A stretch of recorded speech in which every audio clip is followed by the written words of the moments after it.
नमस्कार, प्रादेशिक समाचार के साथ मैं आसिया नाजली। पहले मुख्य समाचार। केंद्रीय मंत्री नितिन गडकरी आज झारखंड के 7 सड़क परियोजनाओं का उद्घाटन और 14 का करेंगे ऑनलाइन शिलान्यास। राज्य में पिछले 24 घंटे में कोविड-19 के 694 नए मामले सामने आए। संक्रमितों की संख्या बढ़कर 3,908 हुई। राज्य सरकार ने 6,165 गांवों में ठोस तरल अपशिष्ट प्रबंधन योजना शुरू करने का लिया निर्णय। और राष्ट्रीय हैंडबॉल प्रतियोगिता और राष्ट्रीय कोर्फ बॉल प्रतियोगिता के क्वार्टर फाइनल में झारखंड ने बनाई जगह। अब समाचार विस्तार से। कोविड मरीजों की संख्या फिर से बढ़ रही है, इसलिए सभी श्रोताओं से अपील है कि कोई भी कोताही न बरतें। सभी सुरक्षा उपायों का पालन करें और 45 वर्ष से ऊपर के सभी लोग बेहिचक टीका लगवाएं।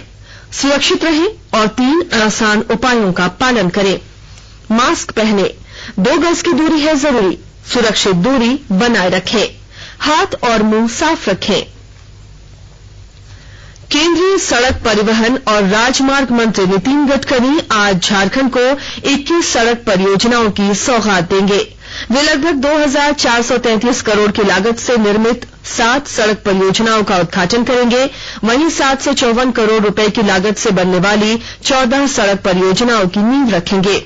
वे जिन योजनाओं को राष्ट्र को समर्पित करेंगे उनमें घाघरा गुमला हाटगम्हरिया जैतगढ़ महूलिया बहरागोड़ा बीजूपाड़ा कुड़ू 4 लेन, रांची के कचहरी चौक से पिस्का मोड़ बीजूपाड़ा 4 लेन, बरही हजारीबाग 4 लेन और पिस्का मोड़ पालम 4 लेन सड़क शामिल है।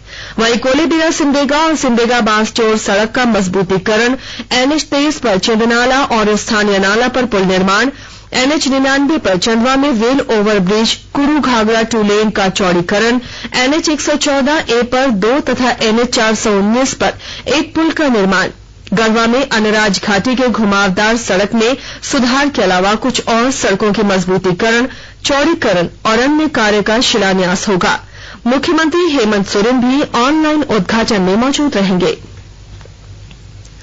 झारखंड में कोरोना संक्रमितों की संख्या तेजी से बढ़ रही है।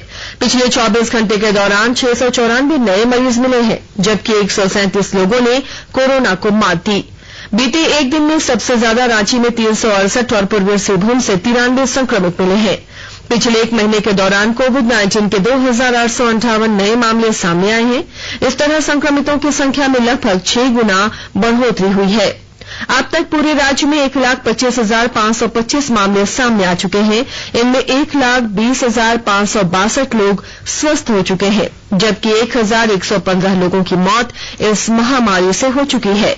वहीं फिलहाल सक्रिय मामलों की कुल संख्या 3,908 हो चुकी है। राज्य में कोरोना से स्वस्थ होने की दर भी घटकर 96% हो गई है। धनबाद जिले में कोरोना संक्रमित एक बुजुर्ग महिला की मौत हो गई। 3 दिन पहले संक्रमित होने पर उन्हें इलाज के लिए स्वास्थ्य विभाग की टीम ने SNMMCH में भर्ती कराया था। इस जिले में लगभग 3 महीने के बाद किसी की मौत कोरोना की वजह से हुई है। इधर कल जिले में कोविड-19 के 33 नए मामले सामने आए। इनमें से 10 लोग टाटा जामडोबा के कर्मचारी हैं। केंद्र सरकार ने कोविड-19 के बढ़ते मामलों को देखते हुए राज्यों को सरकार द्वारा जारी किए गए गाइडलाइन का सख्ती से पालन कराने का निर्देश दिया है। इसके तहत मास्क लगाने, सोशल डिस्टेंसिंग का पालन और साफ सफाई पर विशेष ध्यान रखा जाना है। केंद्रीय कैबिनेट सचिव राजीव गौबा ने कल झारखंड समेत विभिन्न राज्यों के मुख्य सचिवों, पुलिस महानिदेशक और स्वास्थ्य सचिवों के साथ एक उच्च स्तरीय समीक्षा बैठक की। उन्होंने राज्यों को यह सुनिश्चित करने के लिए कहा कि वे कोविड नमूनों के परीक्षण बढ़ाएं। संक्रमण की श्रृंखला को तोड़ने के लिए कंटेनमेंट जोन और माइक्रो कंटेनमेंट जोन बनाए जाने की भी सलाह दी गई है। बैठक में राज्यों से प्रत्येक अस्पताल में मृत्यु दर की जांच करने, उचित रणनीति तैयार करने और अस्पतालों में देर से प्रवेश तथा राष्ट्रीय नैदानिक प्रबंधन दिशा निर्देशों का पालन करने के बारे में विचार किया गया। राज्यों को सार्वजनिक और निजी स्वास्थ्य सेवा संसाधनों को मजबूत बनाने की भी सलाह दी गई। बैठक के दौरान इस बात पर जोर दिया गया कि दवाई भी कड़ाई भी संदेश सभी मीडिया तथा अन्य मंचों के माध्यम से प्रभावी ढंग से और व्यापक रूप से प्रचारित किया जाए। केंद्रीय माध्यमिक शिक्षा बोर्ड सीबीएसई ने शैक्षणिक वर्ष 2021-22 के लिए 9वीं से 12वीं कक्षा तक के छात्रों के पाठ्यक्रम में कोई कटौती नहीं करने का फैसला किया है। बोर्ड ने नया पाठ्यक्रम जारी किया है, जिसमें पिछले शैक्षणिक वर्ष में हटाए गए अध्यायों और विषयों को आगामी शैक्षणिक सत्र 2021-22 में बहाल कर दिया गया है। आधिकारिक सूत्रों ने बताया कि पाठ्यक्रम में कटौती एक बार केवल 2021 की बोर्ड परीक्षाओं के लिए थी।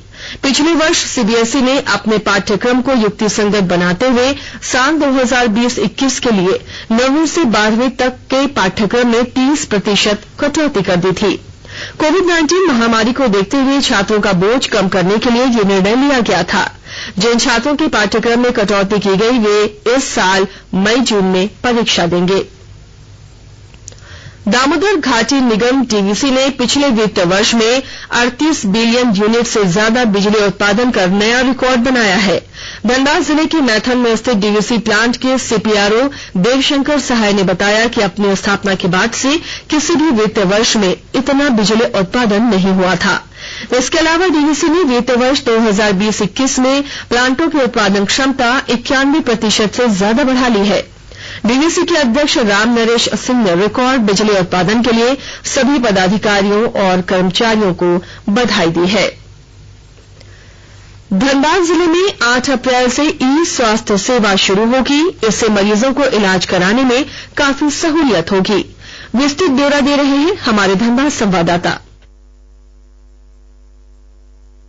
धनबाद जिले में 8 अप्रैल से ऑनलाइन हॉस्पिटल प्रणाली ई स्वास्थ्य की व्यवस्था लागू की जाएगी। उपायुक्त उमाशंकर सिंह ने बताया कि अस्पतालों में मरीजों के लिए चिकित्सकों की उपलब्धता एवं टाइम टेबल की विस्तृत जानकारी उपलब्ध कराने, चिकित्सकों से मिलने के लिए ऑनलाइन अपॉइंटमेंट की सुविधा उपलब्ध कराने, मरीजों को उनके इलाज से संबंधित सारी जानकारी ऑनलाइन उपलब्ध कराने एवं मरीजों की केस हिस्ट्री के विषय में चिकित्सकों को जानकारी उपलब्ध कराने के उद्देश्य से इस सिस्टम को विकसित किया गया है। hospital.egovbdhm.in के नाम से तैयार की जा रही इस वेबसाइट पर खुद को रजिस्टर करने के बाद लॉगिन कर अपॉइंटमेंट लिया जा सकता है। इस पंजीकरण प्रणाली में किसी प्रकार का शुल्क नहीं देना होगा।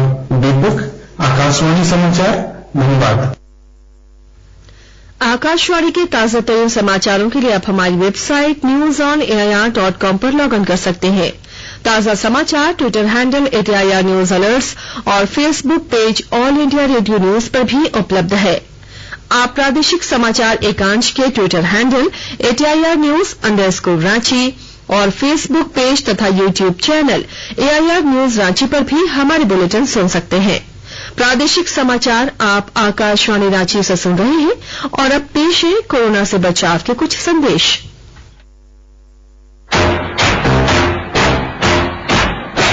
चलो मिलकर एक शुरुआत करें, चलो एक फैसला आज करें, मास्क नहीं तो टोकेंगे, कोरोना को रोकेंगे। चलो एक वादा करते हैं, चलो कुछ वादा करते हैं, मास्क नहीं तो टोकेंगे, कोरोना को रोकेंगे। भारत सरकार द्वारा जनहित में जारी। कोविड-19 से बचाव और सुरक्षित रहने के 3 उपाय। मास्क लगाएं, 2 गज दूरी है जरूरी, सुरक्षित दूरी रखें, हाथ और मुंह साफ रखें।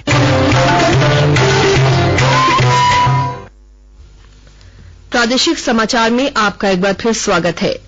राज्य सरकार ने ग्रामीण इलाकों में ठोस तरल अपशिष्ट प्रबंधन योजना शुरू करने का निर्णय लिया है। इस योजना के लिए राज्य भर में 6165 गांव चयनित किए गए हैं। इन गांवों में दूषित पानी की निकासी की बेहतर व्यवस्था की जाएगी, नालियों का निर्माण किया जाएगा और तालाबों के पानी से कचरा साफ किया जाएगा। योजना के तहत ग्रामीणों को अपने घरों में किचन गार्डन बनाने के लिए प्रेरित करने का अभियान भी चलाया जाएगा। 15वें वित्त आयोग की राशि और मनरेगा से इस योजना का संचालन होगा। राज्य के पेयजल और स्वच्छता मंत्री मिथिलेश ठाकुर ने कहा है कि गढ़वा जिले के चिनिया में कन्हर नदी पर पुल निर्माण को राज्य सरकार ने स्वीकृति दे दी है। 246 मीटर लंबे इस पुल के निर्माण पर लगभग 9 करोड़ रुपए खर्च होंगे। इस पुल के बन जाने से गढ़वा और छत्तीसगढ़ के अंबिकापुर तथा रामचंद्रपुर के बीच की दूरी कम हो जाएगी। राज्य सरकार द्वारा कक्षा 1 से लेकर 8 तक के विद्यार्थियों को बिना परीक्षा लिए प्रमोट किए जाने के बाद सभी सरकारी विद्यालयों में नामांकन प्रक्रिया शुरू करने का निर्देश प्राथमिक शिक्षा निदेशालय ने दिया है। नामांकन प्रक्रिया पूरी होने के बाद विद्यार्थियों को उनके आवास पर पुस्तकें पहुंचाई जाएंगी। रेलवे सोमवार से 71 अनारक्षित मेल और एक्सप्रेस रेलगाड़ियां शुरू करेगा। रेल मंत्री पीयूष गोयल ने ट्वीट में कहा कि ये रेलगाड़ियां यात्रियों को सुरक्षित और आरामदेह यात्रा सुनिश्चित करेंगी। इधर गोड्डा रेलवे स्टेशन भी 8 अप्रैल से रेलवे के मानचित्र में आ जाएगा।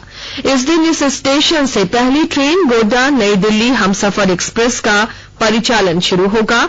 सांसद निशिकांत दुबे इस ट्रेन को हरी झंडी दिखाकर रवाना करेंगे।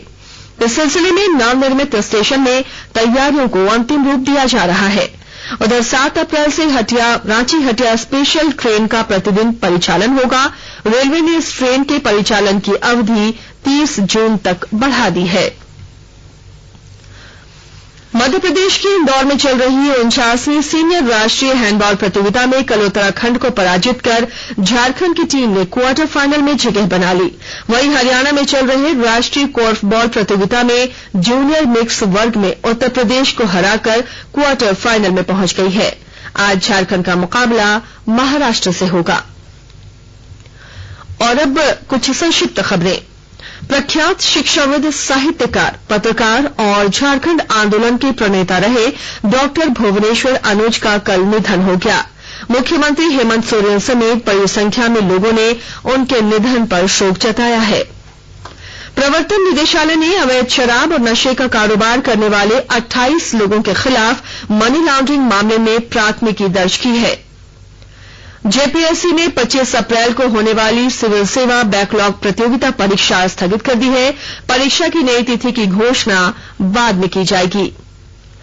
सरायकेला खरसावां जिले के तिरुली थाना क्षेत्र के खुदा गांव में बीते रविवार को डायन बिसाही के आरोप में एक महिला के साथ मारपीट करने के 2 आरोपियों को गिरफ्तार कर लिया गया है। और झारखंड एकेडमिक काउंसिल की 12वीं बोर्ड की परीक्षा के लिए परीक्षार्थी आज से www.jack.jharkhand.gov.in वेबसाइट से एडमिट कार्ड डाउनलोड कर सकेंगे। और आइए अब सुनते हैं अखबारों की सुर्खियां। राज्य से प्रकाशित लगभग सभी प्रमुख अखबारों ने झारखंड समेत पूरे देश में कोरोना संक्रमितों की संख्या में हो रही वृद्धि से जुड़ी खबर को प्रमुखता से प्रकाशित किया है।